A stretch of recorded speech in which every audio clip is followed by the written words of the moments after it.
Hey guys, it's NFL season starting up again. I got Power Rankings number 32, Jacksonville Jaguars. But first, let me tell you guys you should subscribe because I'm giving away a Stitch Dark Jeter jersey. I also might be giving away one of these football jerseys because, frankly, these are the ones from China.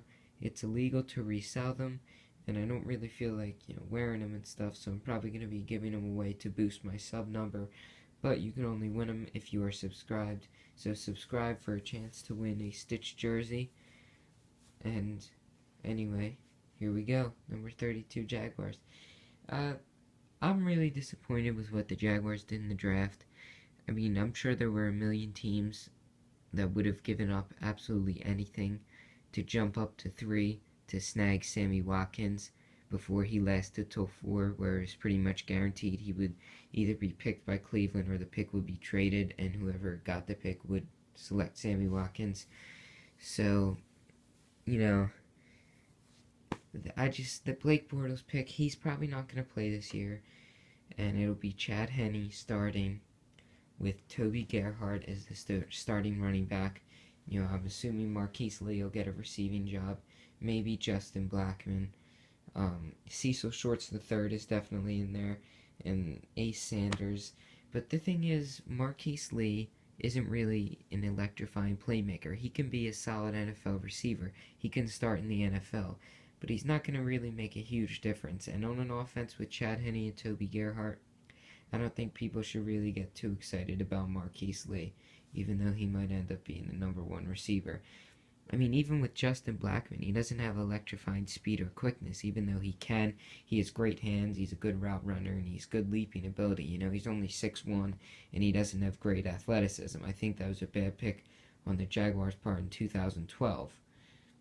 And, on the offensive line, they do have their second overall pick from 2013, Luke Joeckel, assumingly coming back from injury. I don't think he's going to be, he's not a dominant tackle, he's a solid tackle. I just don't like the way the Jaguars are making these picks. They're picking solid guys, not guys who can come in and make a difference. I mean, no, these guys can make a difference, they can help them win, but they're not electrifying players that can change the game and make the other team change their game plan just to be able to, suit with playing against them. Like, the guys they are getting aren't really elite athletes.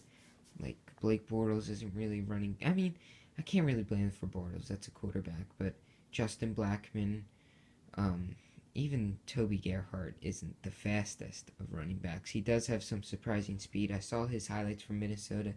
I think a lot of people really underride him.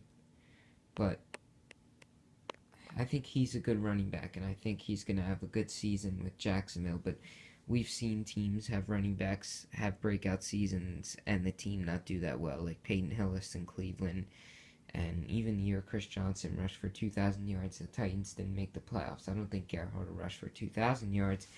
I think he'll have a pretty darn good year, though.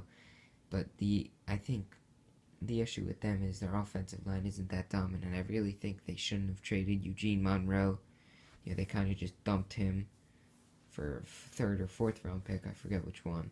But yeah, mid-round pick for an elite tackle, one of the best tackles in the game, was definitely not a smart move by them. Eugene Monroe was a early first-round pick also.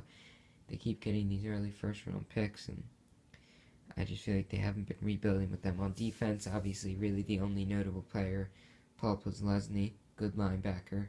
That's about it on the defensive side. I mean, imagine if at 3 they even would have went with Khalil Mack. He was a really good linebacker that would have helped them for the future also. And then they probably would have been, even if they got Mack, they'd probably still be the worst team, or one of the worst teams, and then they'd have a high pick next year to get the best quarterback available. Now they're limited next year because no matter how high they are, I think they'll be 1 in the draft. They can't get a quarterback.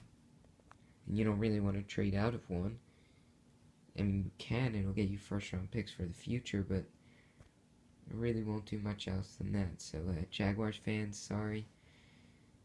Your future with Chad Henne, Toby Gerhart, Marquise Lee, Justin Blackmon, Cecil Shorts III, Ace Sanders, and Mercedes Lewis. Even though a lot of those players were drafted high in the draft, that doesn't look too bright. Luke Joeckel, Paul Posluszny, They're not going to change this team into a winning football team. I think they're going to be the worst team in football and get the first overall pick.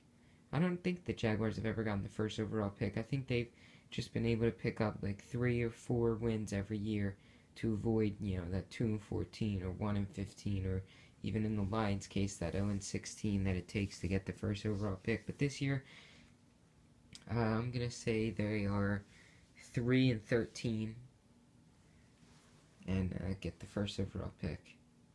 I think power rankings wise, they really are last. So sorry to those people in Jacksonville. You're going to be waiting, I'm going to say, at least 4 more years till the Jaguars are a playoff team. Yeah, it'll take maybe even more, like 5 years. Yeah, they're just not there yet. But stay tuned for the power rankings and subscribe for the contest. And also subscribe to see, as soon as I update the power rankings, you can be the first ones to see them if you are subscribed. So yeah, definitely subscribe.